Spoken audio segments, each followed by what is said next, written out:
अस्सलाम वालेकुम नाज़रीन, आप देख रहे हैं नया पाकिस्तान और मैं हूं शहजाद इकबाल। वैसे तो कोरोना वायरस के केसेस में पाकिस्तान में भी इजाफा होता जा रहा है, लेकिन तसल्ली की बात यह है कि वज़ीर आज़म इमरान खान साहब ने आज बताया कि जो प्रोजेक्शंस पहले की जा रही थी कि कोरोना वायरस कितनी तेज़ी से फैलेगा, उसके मुकाबले में कोरोना वायरस पाकिस्तान में उतना तेज़ी से नहीं फैला है।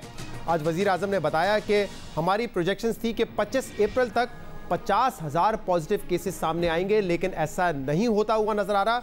और अब अंदेशा ये है, प्रोजेक्शंस ये है कि 25 अप्रैल तक पाकिस्तान में जो तादाद होगी पॉजिटिव केसेस की वो 12 से 15,000 होगी। आज की अगर बात करें तो पॉजिटिव केसेस 7,638 हो चुके हैं।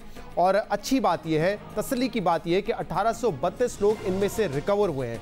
जो अमवात की शरह है उसमें भी पिछले दिनों के मुकाबले में इजाफा देखा गया है। 145 अमवात कोरोना वायरस की वजह से अब तक हो चुकी हैं। कल भी हमने आपको बताया था कि जैसे जैसे पाकिस्तान में टेस्टिंग बढ़ती जा रही है, वैसे वैसे अब पाकिस्तान में केसेस की तादाद भी बढ़ती जा रही है और तकरीबन 9 से 10% केसेस जो हैं वो पॉजिटिव आते हैं आउट ऑफ दोज नंबर्स जो कि टेस्ट किए जाते हैं।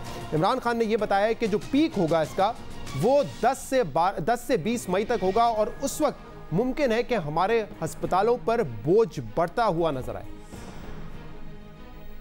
आप सबको मुबारक देता हूँ, अल्लाह का शुक्र अदा करता हूँ कि जो हम इस वक्त कैलकुलेट करके बैठे थे, इसके मुताबिक 25 अप्रैल तक अंदाज़ा ये था कि 50,000 कोरोना के मरीज़ होंगे पाकिस्तान में। और आज जो हम कैलकुलेट कर रहे हैं, इंशाल्लाह 12 से 15,000 तक कोरोना के मरीज़ होंगे। अभी इस महीने हमें कोई मसला नहीं होगा, हमारे पास वो फैसिलिटीज़ हैं हमारे हॉस्पिटल्स में। लेकिन हमें जो मुश्किल पड़ेगी वो पड़ेगी मई के 15 से लेके मई के 20 या 25 तारीख तक। हम समझते हैं कि हमारे हॉस्पिटल्स के ऊपर प्रेशर ज़्यादा पड़ेगा। वज़ीर आज़म इमरान खान उनका ये कहना था कि 10 से 25 मई के दौरान हमारे अस्पतालों पर प्रेशर ज़्यादा बढ़ सकता है। इसीलिए हुकूमत हो, चाहे वो पाकिस्तान की या दुनिया भर में, या डॉक्टर्स हैं, वो यही कह रहे हैं कि अपने आप को ज़्यादा से ज़्यादा आइसोलेशन में रखें, मेल जोल कम करें, ताकि जिस रफ्तार से कोरोना वायरस फैलता है उस रफ्तार को कम किया जा सके। उस रफ्तार को जब आप स्लो करेंगे तो फिर ये मुमकिन है कि आपके अस्पतालों पर प्रेशर ना बढ़े, बोझ ना बढ़े। और पाकिस्तान में जितनी हेल्थ फैसिलिटीज़ हैं, हमारे लिए ये ज़्यादा ज़रूरी है कि इस स्पीड को कंट्रोल में रखा जाए। इसीलिए मुल्क भर में लॉकडाउन का जो सिलसिला है वो मज़ीद बढ़ाया भी गया है। अब इस महीने के आखिर तक लॉकडाउन रहेगा, लेकिन इस दौरान ये भी कहा गया है कि जो गरीब आवाम है या अब तो इवन मिडिल क्लास जो है वो बहुत ज़्यादा सफ़र कर रही है। इसकी वजह से बाज़ एक्टिविटीज़ को खोल दिया गया है। एक्सपोर्ट इंडस्ट्री को SOPs के साथ खोलने का फ़ैसला किया गया, कंस्ट्रक्शन एक्टिविटी को खोलने का फ़ैसला किया गया है। और आज ये भी एक अहम फ़ैसला हुआ है कि अब मस्जिदों में फ़र्ज़ नमाज भी होगी। और क्योंकि रमज़ान का महीना आ रहा है, लोग चाहते हैं कि वो मस्जिद में जाके नमाज़ पढ़ें, इबादत करें, तरावी पढ़ें। उस हवाले से भी आज एक अहम फ़ैसला किया गया है। अब आम आदमी भी जो है मस्जिद इंतज़ामिया के अलावा वो भी जाके मस्जिद में नमाज़ पढ़ सकता है। बाकायदा आज डॉक्टर आरिफ अलवी सदर मुमलिकत की सरबराही में आज इजलास हुआ, जिसमें मुख्तलिफ फ़िक़ों से ताल्लुक़ रखने वाले उलमा हज़रात मौजूद थे। और कंसेंसस के बाद ये फ़ैसला किया गया है कि पब्लिक के लिए भी अब मस्जिदों को खोला जाएगा। लेकिन 20 नुकात उन्होंने बताया कि ये वो SOPs हैं जिनको इम्प्लीमेंट करना, एडॉप्ट करना ज़रूरी होगा। जिनमें से चंद बड़े बड़े नुकात मैं आपको बता दूं। उन्होंने कहा है कि मसाजिद में दरिया या कालीन नहीं होंगे, फ़र्श होगा जिसको बार बार जो है साफ़ किया जाएगा। ये भी बताया गया कि जिस मस्जिद में सहन की सहूलत है वहाँ पे नमाज होगी, अंदर नमाज नहीं होगी। 50 साल से जो ज़ायद की उम्र के लोग हैं और जो नाबालिग हैं या जो बीमार हैं वो मसाजिद में जाके नमाज ना पढ़ें। 2 नमाजियों के बीच में बताया गया कि 6 फुट का फासला होना चाहिए, यानी कि 2 नमाजियों के बीच में 2 नमाजियों का फासला होना चाहिए। वज़ू अपना घर से कर आएँ। और ये भी बताया गया है कि अगर कोई मस्जिद इन SOPs को फॉलो नहीं करेगी या रमज़ान के दौरान भी अगर ये फील किया गया कि मसाजिद खुलने की वजह से वायरस तेज़ी से फैल रहा है, अगर केसेस वहाँ पर आएंगे तो फिर हुकूमत इस फैसले पे नजर सानी कर सकती है। तो आज ये बड़ा ऐलान किया गया है। और मुस्बत बात यह है कि डॉक्टर आरिफ अलवी सदर मुमलिकत पाकिस्तान, उन्होंने ये बताया कि ये फैसला इत्तेफाक राय से हुआ है। जो उलमा हज़रात मौजूद थे, तमाम का इस बात पर इत्तेफाक था कि मस्जिद को खोला जाए, आम पब्लिक के लिए खोला जाए रमज़ान के महीने में। और किसी भी हुकूमत ने इसके खिलाफ नहीं वोट दिया, वो इनके हक में थे कि मस्जिदों को खोला जाए। इस पर हम मजीद बात करेंगे। इस वक्त हमारे साथ मौजूद है वफाकी वजीर बराए मजहबी उमूर नूरुल हक कादरी साहब और हमें ज्वाइन कर रहे हैं मुफ्ती तकी उस्मानी साहब। आप दोनों हजरात का बहुत बहुत शुक्रिया। पहले आपकी तरफ आता हूँ नूरुल हक कादरी साहब, आज बड़ी तफसील से डॉक्टर आरिफ अलवी साहब ने बताया कि वो क्या 20 नुकात होंगे जिस पर अमल दरामद करना ज़रूरी है। इसमें उन्होंने बिल्कुल ठीक कहा कि हर शख्स को जिम्मेदारी दिखानी होगी, हर शख्स को फॉलो करना होगा जो नए SOPs और रूल्स बनाए गए हैं। लेकिन आखिरकार ये जिम्मेदारी किसकी होगी? क्या मसाजिद की इंतज़ामिया पे ये जिम्मेदारी होगी, हुकूमत की जिम्मेदारी होगी ये देखने की कि कौन सी मस्जिद में इम्प्लीमेंटेशन हो रही है इन नुकात की या नहीं? बिस्मिल्लाहिर्रहमानिर्रहीम। शहजाद इकबाल साहब, आपका शुक्रिया और मैं मुफ्ती तकी उस्मानी साहब को भी सलाम और एहतरामात पेश करता हूँ।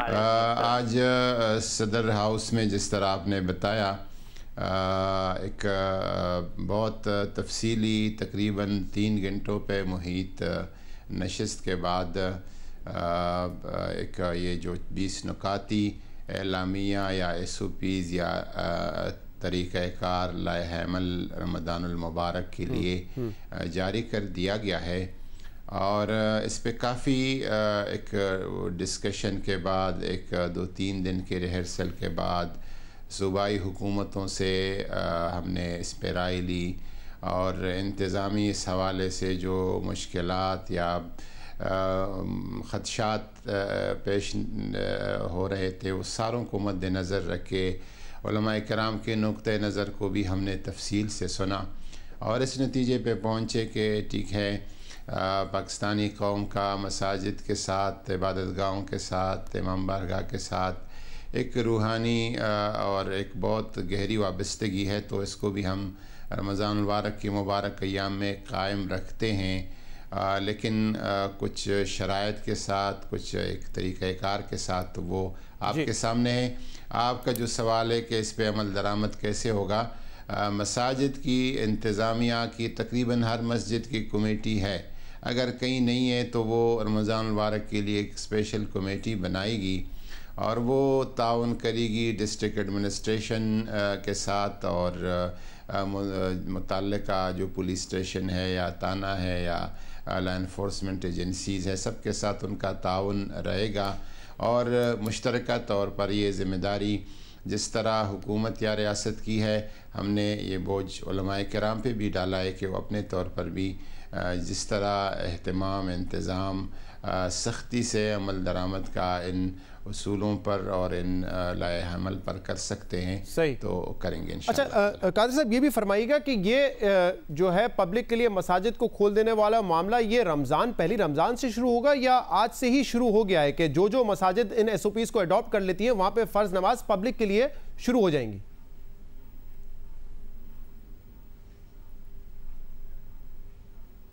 कादरी साहब, आवाज़ आ रही है आपको? उधर से आवाज़ नहीं आ रही। अच्छा, कादरी साहब से हमारा राब्ता मुनक़ता हो गया। मुफ्ती तकी उस्मानी साहब भी हमारे साथ मौजूद हैं। तकी उस्मानी साहब, आप इस फैसले को कैसे देखते हैं और इसकी इम्प्लीमेंटेशन के हवाले से ज़रा बताइएगा, क्योंकि सिंध में भी ये कहा गया था कि मस्जिद में जो बाजमात नमाज होगी वो 3 से 5 अफराद की होगी, तो अब ये जो नए SOPs आए हैं, अगर ये अडॉप्ट कर लिए जाते हैं, इस पर अमल दरामद होता है, तो क्या मसाजिद में पब्लिक के लिए बाजमात नमाज का सिलसिला आज ही से शुरू हो जाएगा? बिस्मिल्लाहिर्रहमानिर्रहीम, अल्हम्दुलिल्लाहि रब्बिल आलमीन वस्सलातु वस्सलामु अला रसूलिल करीम। जी, अल्लाह ताला का फजल व करम है। सबसे पहले तो मैं जो आज इज्तिमा हुआ है और उसमें जो मुत्तफ़क़ा बातें तय हुई हैं उस पर मैं सारी कौम को मुबारकबाद देता हूँ। अल्लाह ताला का फजल व करम है कि उसने सबको एक ही बात पर मुत्तफ़िक़ कर दिया और इस वक्त हम जिस नाजुक सूरत हाल से गुजर रहे हैं उसमें इत्तेहाद और इत्तेफाक बड़ा ज़रूरी है। बेशक। तो इसलिए अल्लाह ताला का शुक्र है कि हुकूमत ने बहुत दानिशमंदाना फैसला किया और उसने तकरीबन हमारे 5 तो सूबे हैं और आज़ाद कश्मीर है और इस्लामाबाद है, वहाँ के सारे उलमाए किराम को भी जमा किया और हुकूमत के वज़रा को भी और गवर्नर साहिबान को भी। तो उन सब से अल्हम्दुलिल्लाह बड़ी ही यानी तामीरी किस्म की गुफ्तगू हुई और उस गुफ्तगू के अंदर सबका इत्तेफाक अल्हम्दुलिल्लाह इस बात पर पाया गया उस एलामिये पर जो यहाँ से जारी हुआ है। तो मैं सबसे पहले तो मुबारकबाद पेश करता हूँ सदर आरिफ अलवी साहब को कि उन्होंने बहुत ही दानिशमंदी के साथ जी इस इज्तिमा को बुलाया, और इसी तरह वज़ीर मज़हबी उमूर जनाब नूरुल हक कादरी साहब का भी मैं शुक्रिया अदा करता हूँ कि उन्होंने बहुत एहतमाम के साथ इस इज्तिमा को डील किया। और साथ ही मैं ये भी कहना चाहता हूँ कि अल्हम्दुलिल्लाह ये पहला मौका नहीं है कि जिसमें सारे उलमाए किराम, तमाम मकातिब फ़िक्र के उलमाए किराम वो इकट्ठे हुए और उन्होंने बिल्कुल इत्तेफाक के साथ एक फैसला किया। सही। इसका इतलाक कब से होगा मुफ्ती साहब? मैं ये जानना चाहता था इसका इतलाक कब से होगा? एक बात ये कहना चाहता हूँ जी कि सबसे बड़ी जिम्मेदारी अब खुद मसाजिद और मसाजिद की इंतजामिया पर, उलमाए किराम पर है कि वो इन SOPs की पाबंदी एहतमाम के साथ कराएं, और जब तक के वो SOPs जब तैयार ना के ऊपर अमल ना शुरू हो जाए और उसके रास्ते में जितनी भी उसके तैयारी करनी है वो मुकम्मल ना हो जाए, उस वक्त तक वो पुरानी तरीके पर काम करें। लेकिन जब वो तैयार हो जाए और सफ़ों के दरमियान जो फासले की बात की गई है, उस समय मैं एक बात की वजाहत करना चाहता हूँ कि इब्तिदा में 6 फुट यानी का फासला 2 सफ़ों के दरमियान भी और सब के अंदर 2 नमाजियों के दरमियान भी 6 फुट की बात की गई थी जी। लेकिन बाद में फिर हमारी तरफ से, सिंध की तरफ से ये बात कही गई कि WHO ने 3 फुट की बात की है, क्योंकि WHO ने एक मुस्तकिल हिदायतनामा जारी किया है रमजान के लिए जी बिल्कुल, और उसके अंदर भी उन्होंने 3 फुट की बात की है, लिहाजा 3 फुट का फासला काफी है। बाद में इसको तकरीबन मंजूर कर लिया गया था, लेकिन शायद वो तहरीर में नहीं आ पाया। सही है, तो 3 फुट का फासला होगा। सही है, लेकिन 2 सफ़ों के दरमियान 6 फुट का होगा, यानी पहली सफ़ और दूसरी सफ़ के दरमियान 6 फुट का फासला होगा। सही। और इस पर मैं सब आइम्मा से अपील करता हूँ, सारे मजलिस इंतजामिया से अपील करता हूँ कि खुदा के लिए वो इन तमाम बातों को यकीनी बनाएं और कहीं ऐसा ना हो कि इसकी वजह से अगर वो नहीं करेंगे तो जो कोई नुकसान होगा तो उसकी जिम्मेदारी उनके ऊपर होगी। सही है, तो ये सबकी जिम्मेदारी होगी। ठीक है, इसमें ये आपने बड़ी इंपॉर्टेंट बात की है कि लोगों की जिम्मेदारी भी है, लेकिन क्योंकि ये किसी भी हुकूमत के लिए मुमकिन नहीं है कि हर मस्जिद को वो जाके चेक करें, इसलिए मस्जिद की जो इंतजामिया होगी, जो उलमा हजरात हैं, उनके ऊपर ये जिम्मेदारी डाली गई है कि वो देखें कि अपनी अपनी मसाजिद में जो रूल्स हैं वो फॉलो किए जा रहे हैं या नहीं किए जा रहे। नूरुल हक कादरी साहब, मुख्तसर ज़रा बता दें कि ये इतलाक इसका आज से ही होगा? जो मस्जिद ये अडॉप्ट कर लेती है, SOPs फॉलो कर लेती है, वो आज से पब्लिक के लिए अपनी मस्जिद को खोल सकती है? बिल्कुल जी, इसका इतलाक आज से ही शुरू हो जाएगा और रमज़ान तक इंशाअल्लाह ताला, रमज़ान में भी यही SOPs और तरीक़ाकार रहेगा। और मैं मोहतरम जनाब मुफ्ती तकी उस्मानी साहब की इस जो उन्होंने एक अपील कर दी है उलमा से और मसाजिद के इंतज़ामिया से, मैं भी ये इआदा करूँगा कि खुदा के लिए अब आप के लिए गवर्नमेंट जो इंटरनेशनल स्टैंडर्ड्स है या जो भी दीगर ममालिक ने एक अपना तरीक़ाकार बनाए, पाकिस्तान हुकूमत ने मशावरत के बाद इसमें काफ़ी नरमी बरती है और इससे अब इस नरमी को सख्ती के साथ इस पे अमल पैरा हो, ताकि खुदा न खास्ता अगर कोई बड़े वाक़यात हो जाते हैं या ये वायरस फैलता है तो जिस तरह एक बेहुदा किस्म की बहस चढ़ी है कि तबलीगी जमात इसके ज़िम्मेदार है, ज़ायरीन इसके ज़िम्मेदार है, खुदा न खास्ता फिर ये बात और ये सवाल उठेगा कि शायद मसाजिद में तरावीह की और नमाज़ों की इजाज़त देने की वजह से ये सब कुछ हो गया। तो इससे इस पर सख्ती से अमल पैरा होना और इसमें सबको अपनी जिम्मेदारी दिखानी है। बहुत बहुत शुक्रिया मुफ्ती तकी उस्मानी साहब और नूरुल हक कादरी साहब, आप हमारे साथ मौजूद थे। ये अहम फैसला आज हुआ है, एक और अहम फैसला आज होना है और किस हद तक इस पर पेशरफ्त हुई है उस पर हम बात करेंगे। अतीक मीर साहब इस वक्त हमारे साथ मौजूद हैं, चेयरमैन है ऑल कराची ताजिर इत्तेहाद के। अतीक मीर साहब, बहुत बहुत शुक्रिया वक्त देने के लिए। आज मुसलसल आप लोग जो हैं हुकूमत से राब्ते में हैं, क्या इस बात का इम्कान है कि जो रिटेल होलसेल मार्केट है कराची में, बड़ी बड़ी जो मार्केट्स हैं, इलेक्ट्रॉनिक मार्केट, फर्नीचर मार्केट, ये खोल दी जाए? इस पर क्या मुशावरत हो रही है इस वक्त हुकूमत के साथ? कि आज एक बहुत ही खुशाइंद बात हुई है, इसलिए कि दुनिया से कतन मुख्तलिफ हालात हैं हमारे। छोटे ताजिर, उसके बाद उससे मिडिल क्लास, फिर डेली वेजेस के लोग, इनका दबाव मुसलसल बढ़ रहा था। कराची और सिंध की तमाम कुलीदी मरकज़ी एसोसिएशंस के नुमाइंदगान ने आज वज़ीर आला सिंध से मुलाकात की और आज हमने महसूस किया कि वज़ीर आला और हमारा जहाँ तक कंसर्न है कोरोना के बारे में वो तो एक है, क्योंकि हम भी चाहते हैं कि कोरोना ना फैले, हमारे बच्चे, हमारे भाई, हमारे अजीज़ सब इसी शहर में रहते हैं। एक ऐसा फार्मूला तैयार हुआ आज 5 घंटे से ज़्यादा जो 2 मीटिंग्स हुई पहले वज़ीर आला और फिर कमिश्नर कराची के साथ, कि जिसमें हमने एक ऐसा फार्मूला बना लिया है कि जिसमें सोशल डिस्टेंसिंग के भी मामला बेहतर होंगे और इंशाअल्लाह ताला। सर क्या फॉर्मूला है, जल्दी से अगर आप मुझे बता दीजिए कि किस तरीके से होगा। जी, कि शहर कराची की चूँकि मार्केटों की बड़ी वसी तादाद है, तो इसे हमने आज लिस्ट बना ली है कि कौन कौन सी मार्केटों को हमने किस दिन खोलना है। तो कोशिश ये होगी कि एक झुमकटा ना लगे, पूरा शहर ना उमड़ आए, तो वो मार्केटें ज़्यादातर हमारी लिस्ट में हैं जो ईद की ख़रीदारी के हवाले से होंगी।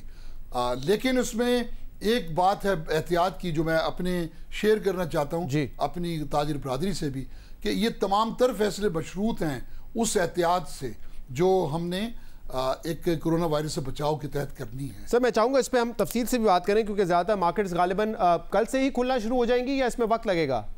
नहीं, अभी आज ये तो डिसाइड हो गया कि ये तमाम तर मामला किस तरह होंगे, लेकिन अब हुकूमती एक कोर्ट में है ये गेंद कि वो किस तरीके से। तो मिसाल आप ये दे रहे हैं कि इलेक्ट्रॉनिक मार्केट जैसे फर्ज कर लीजिए है, तो वो हफ्ते में 6 या 5 दिन नहीं खुली रहेगी, वो शायद 2 या 3 दिन खुली रहे और फिर अगले 2 या 3 दिन कोई और बाजार खुला रहे। क्या इस किस्म का फॉर्मूला है? बिल्कुल ऐसे ही फार्मूला है। इसलिए कराची में 6.5 लाख से जायद दुकानें हैं।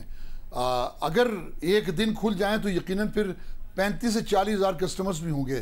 तो ऐसा कोई भी रिस्क ना वज़ीर आला सिंध लेना चाहते हैं, ना ही ताजरों का इससे कोई इस बात में ये तफुज़ात हैं ताजरों के भी। ठीक है। तो और मैं समझता हूं कि इंशाल्लाह नेक्स्ट वीक में कराची के ताजरों के लिए, कराची के शहरी सही है। मैं चाहूँगा कि इस पर आपसे मज़ीद तफसील से भी बात की जाए आगे जाके, और किस किस्म का ये फॉर्मूला है और कौन कौन सा बाजार, कौन कौन सी मार्केट्स किस दिन खुले रहेंगे, इस पर हम आपसे तफसील से बात भी करेंगे आइंदा प्रोग्राम्स में।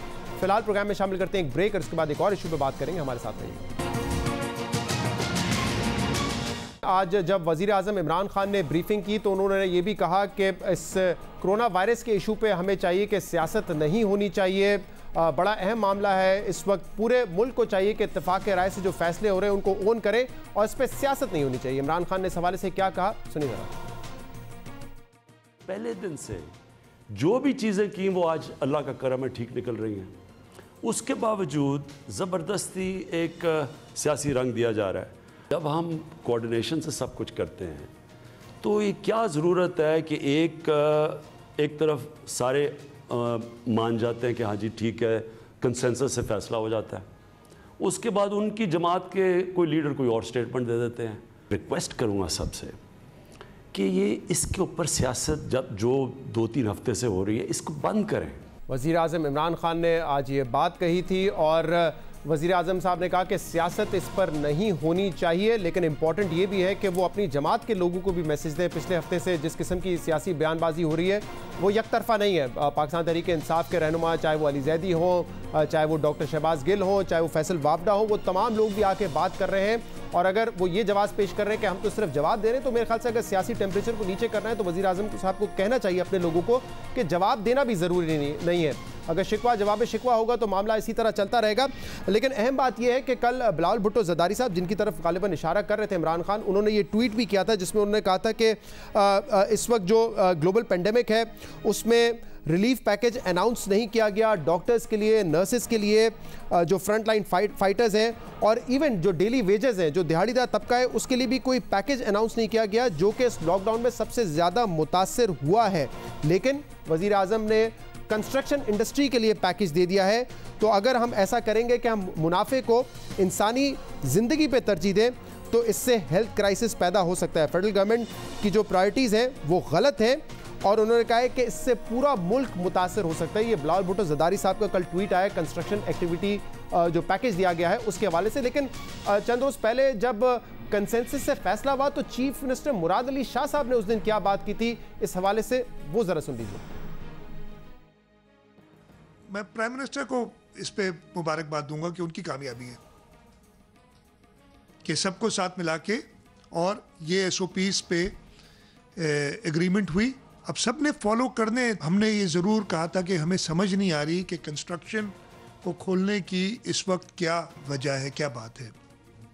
प्राइम मिनिस्टर साहब ने हमें बताया कि जी इकॉनमी में आफ्टर एग्रीकल्चर कंस्ट्रक्शन सबसे ज़्यादा कंट्रीब्यूट करता है। नो डाउट, अच्छी, बिल्कुल अच्छी सोच है उनकी। तय ये हुआ है और ये प्राइम मिनिस्टर साहब ने अपनी बात में भी कहा है, जो उन्होंने ब्रीफिंग दी है, कि जो कंस्ट्रक्शन के मैन्युफैक्चरिंग है, ये सीमेंट फैक्ट्रीज, स्टील मिल्स, किल्न्स वगैरह जो होती हैं रूरल एरियाज़ में जहाँ पे खुली हवा में काम हो सकते हैं, इनको खोला जाए। बाकी कंस्ट्रक्शन साइट्स सूबाई हुकूमतें अपने SOPs पूरी करके और फिर खोलें।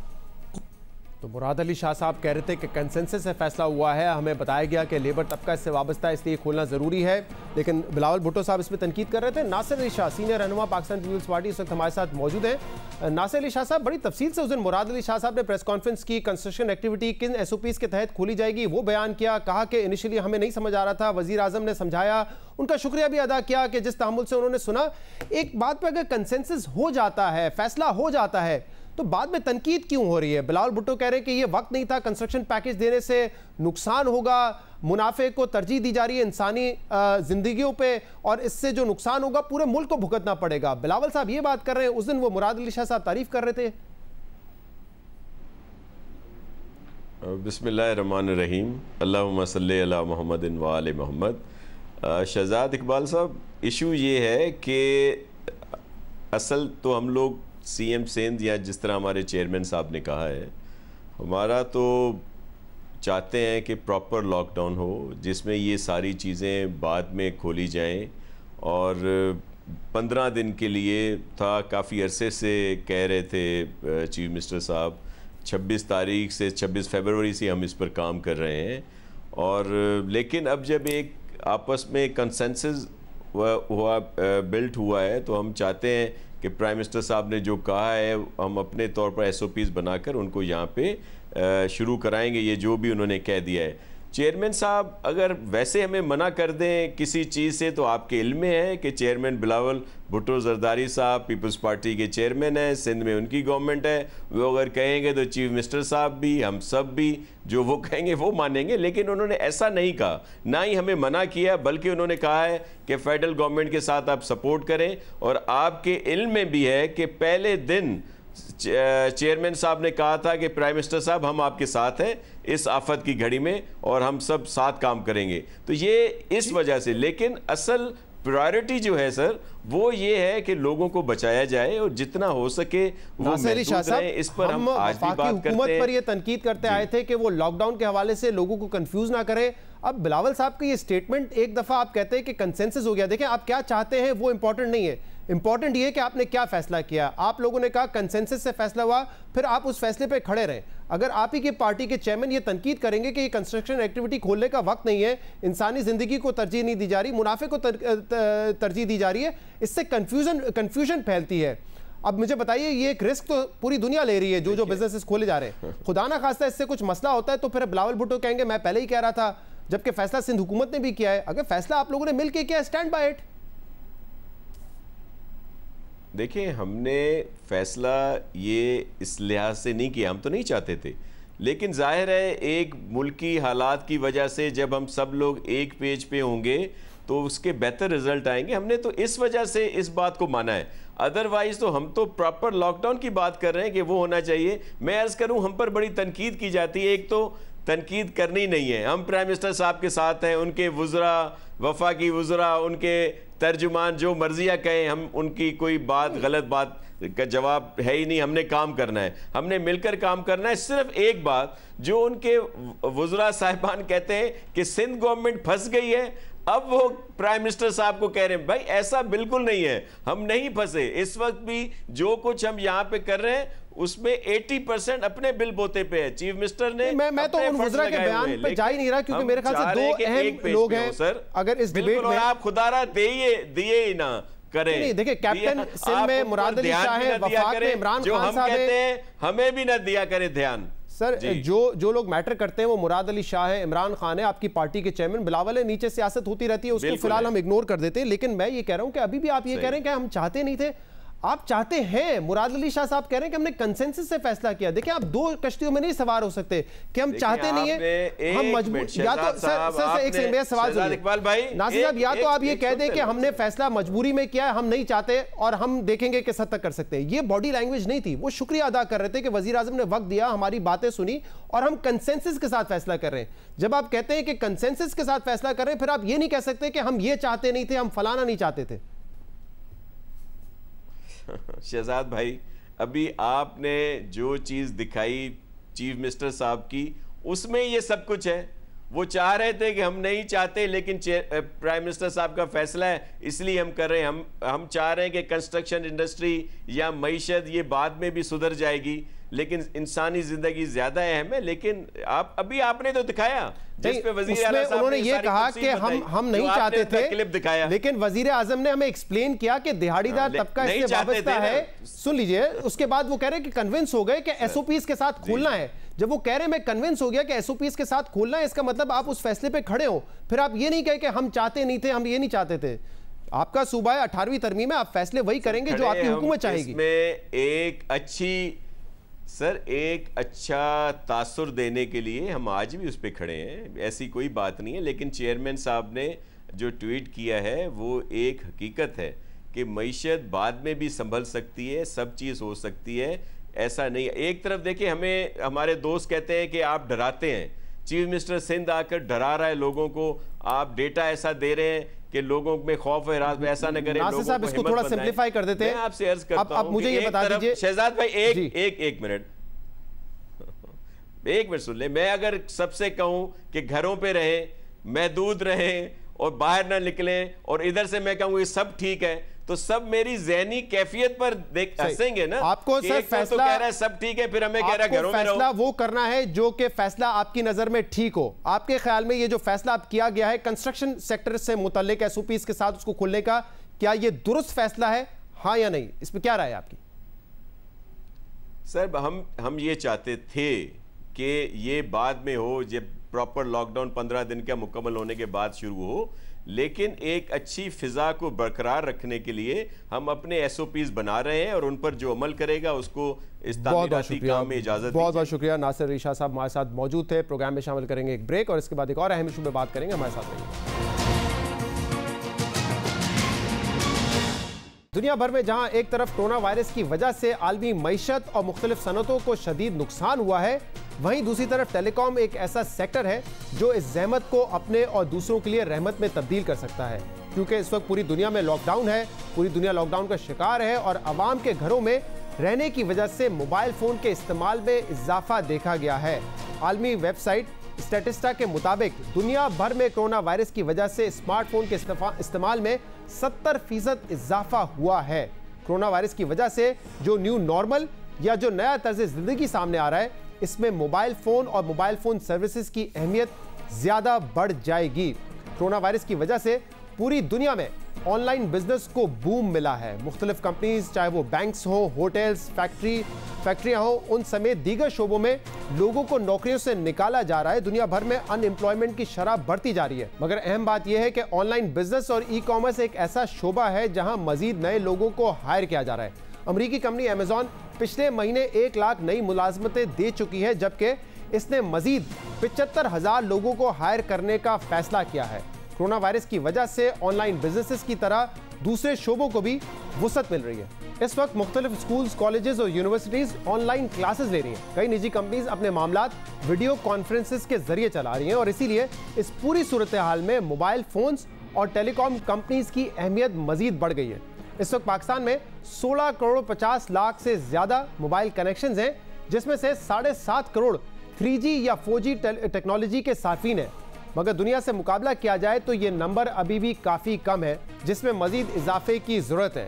और जहां स्मार्टफोन सार्फिन की तादाद में इजाफा होना चाहिए, वहीं ये भी ज़रूरी है कि इंटरनेट स्पीड को बढ़ाया जाए। पाकिस्तान में भी अब 5G टेक्नोलॉजी का आना ज़रूरी है, क्योंकि आने वाले दिनों में इंटरनेट स्पीड का बहुत अहम रोल होगा, जिसकी अहमियत का अंदाज़ा इस बात से लगाया जा सकता है कि अगर 100 Mbps वीडियो जो कि 3G में 5.5 मिनट में डाउनलोड हुआ करती थी, और जब 4G टेक्नोलॉजी आई तो वही वीडियो सिर्फ 25 सेकंड में डाउनलोड हो जाती थी, जबकि 5G के आने के बाद उसकी स्पीड 100 गुना ज़्यादा तेज़ हो जाएगी, यानी कि वही वीडियो फिर आप सिर्फ 1 सेकंड में डाउनलोड कर सकेंगे। कोरोना वायरस पर काबू पाने के लिए स्मार्टफोन्स का रोल बढ़ता जा रहा है। स्मार्टफोन्स लोगों को इन्फॉर्म रखने और आवाम को एम्पावर्ड करने का बड़ा टूल है। मोबाइल फ़ोन कंपनीज इस अपॉर्चुनिटी को कैसे अवेल कर रही हैं, इस पर बात करने के लिए हमारे साथ मौजूद हैं टेलीनॉर पाकिस्तान के CEO इरफान वहाब साहब। इरफान साहब, बहुत बहुत शुक्रिया वक्त देने के लिए। हमने देखा है कि दुनिया भर में जो कोरोना वायरस की वजह से लॉकडाउन हुआ है, IMF ने भी उस पर अपना कंसर्न शो किया है। इसको कहा है कि ये ग्रेट लॉकडाउन है और इसके असरात होंगे, पाकिस्तान पे भी होंगे। जो छोटे बड़े बिजनेसेस हैं वो बंद हो रहे हैं या उनके नुकसानात हो रहे हैं, जिससे खदशा है कि अनएम्प्लॉयमेंट में भी इजाफा होगा।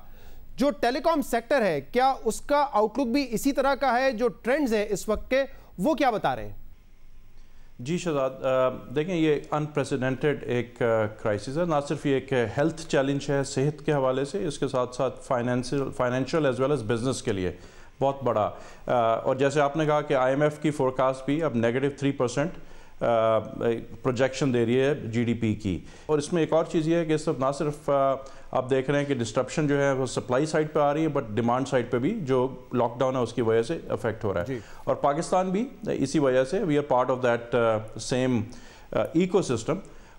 जहाँ तक और we are exactly seeing the same thing कि बिजनेसेस जो है वो काफ़ी लॉकडाउन की वजह से उनको फ़र्क पड़ा है, अफेक्टेड हैं, अनएम्प्लॉयमेंट डेफिनेटली बढ़ेगी। और टेलीकॉम सेक्टर भी इसी का हिस्सा है, जिसमें हम ये देख रहे हैं कि क्योंकि बिजनेसेस बंद हैं और उसकी वजह से जो ख़ास तौर पे जो सर्विसेज की डिमांड है बिजनेस सेगमेंट में, वो तो बहुत ज़्यादा कम हो गई है।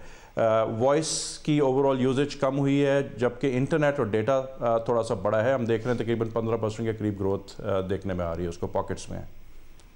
सही है, तो डेटा सर्विसेज बड़ी हैं, लेकिन जो वॉइस कॉलिंग थी उसमें कमी आई है। लेकिन जैसे आप कह रहे हैं कि डिमांड साइड पे भी इसका एक इम्पैक्ट आएगा, लोगों की ऑब्वियसली जो परचेजिंग पावर है वो कम होगी, तो इसका इम्पैक्ट ओवरऑल टेलीकॉम सेक्टर पर भी मनफी ही पड़ेगा। जी बिल्कुल, इवन ग्लोबल फोरकास्ट भी ये कह रही है कि ग्लोबली भी ये नेगेटिव होएगा और हमारे यहाँ भी ऑलरेडी, क्योंकि चैलेंजिंग एनवायरनमेंट था, इकोनॉमी वाज अंडर प्रेशर, और उसकी वजह से हम देख रहे थे कि पिछले 1-2 साल से बहुत ज़्यादा नेगेटिव प्रेशर्स थे, और अब ये मज़ीद बढ़ेंगे क्योंकि ज़ाहिर है डिमांड साइड पे, ख़ासतौर पे बिजनेस साइड के ऊपर हम सॉफ्टनेस देख रहे हैं आगे। इरफान साहब, वैसे तो हम देख रहे हैं कि एक एक्स्ट्रा ऑर्डिनरी सिचुएशन है और इसमें मुख्तलिफ हालात इस वक्त दुनिया भर में देखे जा रहे हैं, लेकिन कहा जा रहा है कि जब ये हालात नॉर्मल भी हो जाएंगे हेल्थ वाइज, तब भी जैसे आपने भी कहा इकोनॉमीज को रिकवर होने में टाइम लगेगा और एक न्यू नॉर्मल शायद देखने में आए, जहां पर मोबाइल फोन्स की अहमियत पहले से ज़्यादा बढ़ जाए। इंटरनेट की सहूलत जो है, अभी लोग उसको यूज़ करते हैं, लेकिन उसकी जो इंपॉर्टेंस है, उसकी जो सिग्निफिकेंस है, वो ज़्यादा बढ़ जाएगी। तो इस तरह के हालात में क्या ऐसी अपॉर्चुनिटीज़ हैं जो पैदा हो सकती हैं? जी सर, बिल्कुल आपने बजा फरमाया। I think we are heading towards a new norm. So अगर आप देखें, फ्यूचर ऑफ वर्क जो है बहुत मुख्तलिफ होगा, इसी तरह future of education, even future of health, बाकी सब चीज़ें।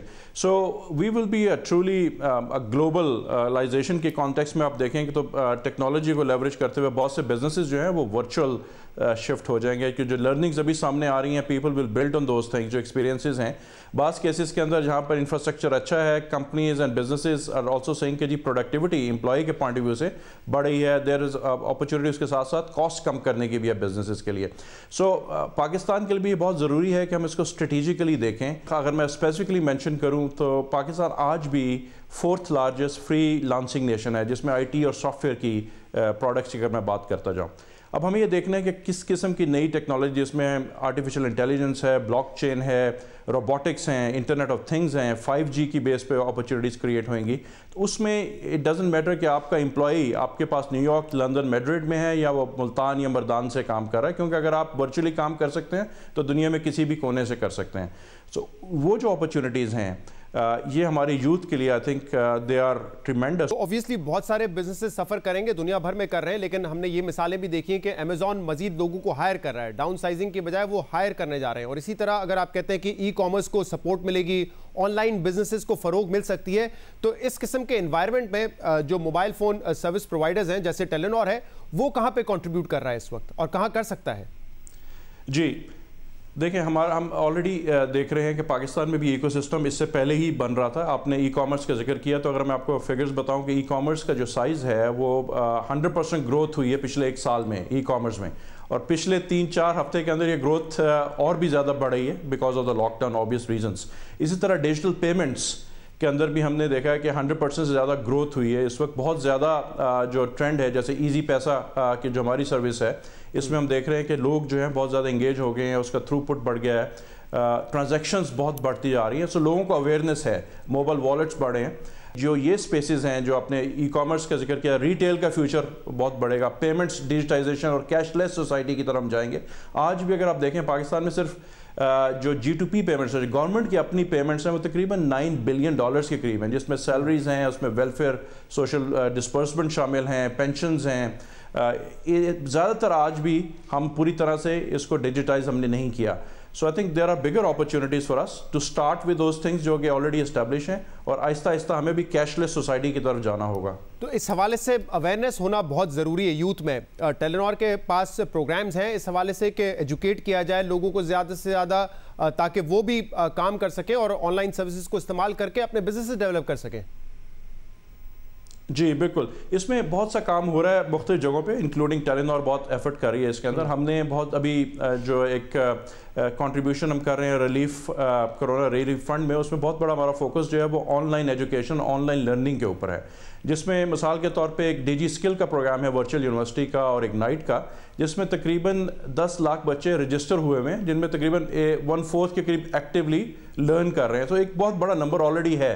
हम उन सब के लिए फैसिलिटेट कर रहे हैं कि उनको हम फ्री एक्सेस दे सकें, ताकि इंटरनेट की और ऐप के ज़रिए, ताकि वो ये स्किल्स हासिल कर सकें। हमने देखा कि दुनिया में एक ये रेस थी कि 5G पहले कौन लेकर आता है, बल्कि जब ये कोरोना वायरस स्टार्ट हुआ तो आपको पता है किस किस्म की कॉन्स्पिरेसी थ्योरीज थी कि क्योंकि चाइना बहुत तेज़ी से काम कर रहा था 5G पर, इसलिए ये हो गया। ये सारी कॉन्स्पिरेसी थ्योरी सामने आती रही हैं, लेकिन पाकिस्तान भी जाहिर सी बात है जो टेलीकॉम सर्विस प्रोवाइडर्स है वो चाहेंगे कि जब ये टेक्नोलॉजी आए पाकिस्तान भी हो।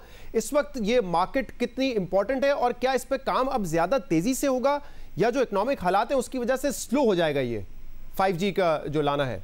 जी ये बहुत अच्छा सवाल है।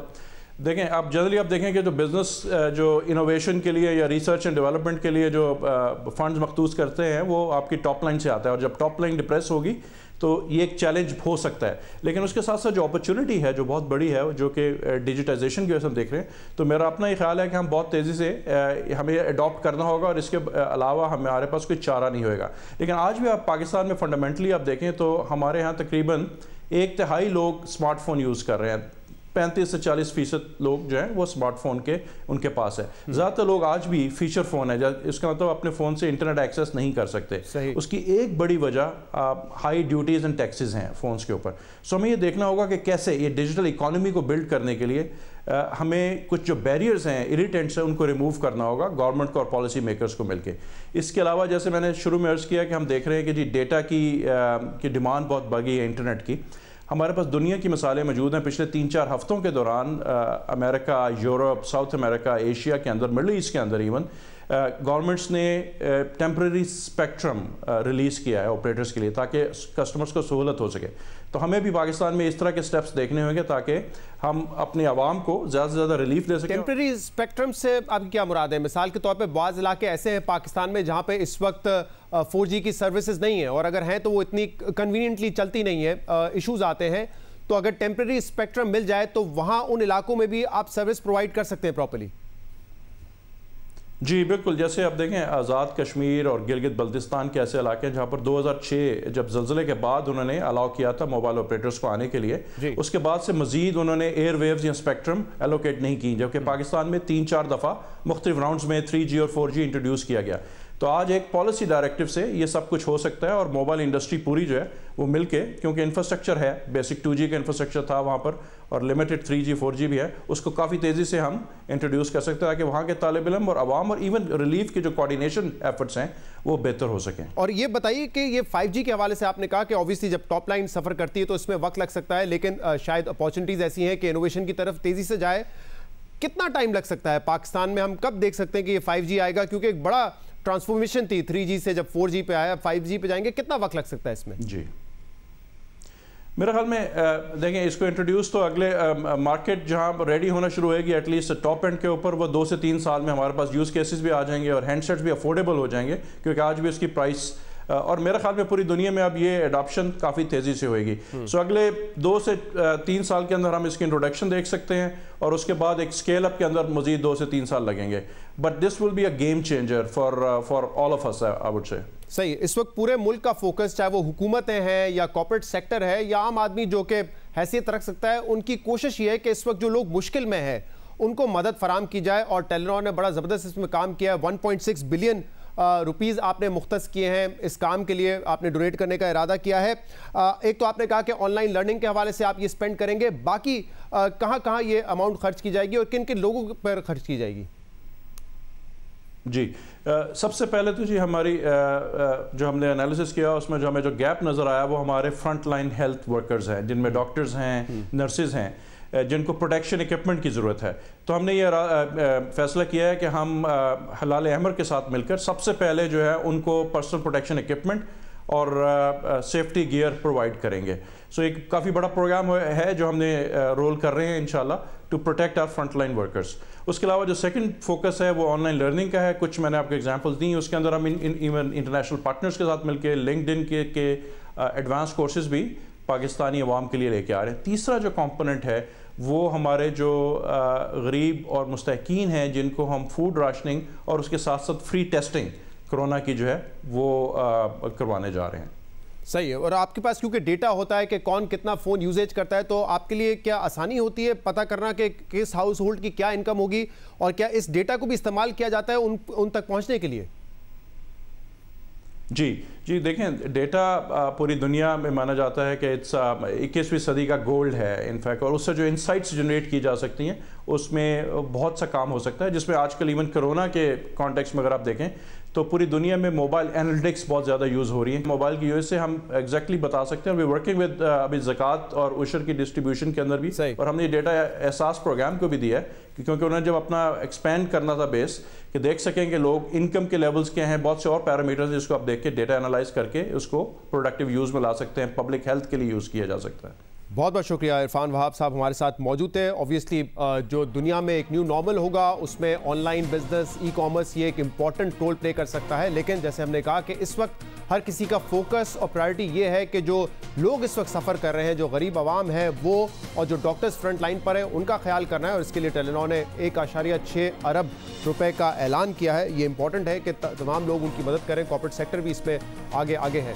आज के प्रोग्राम में इतना ही। इसका फीडबैक आप हमें दे सकते हैं हमारे सोशल मीडिया पर। इजाज़त दीजिए, अल्लाह हाफ़िज़।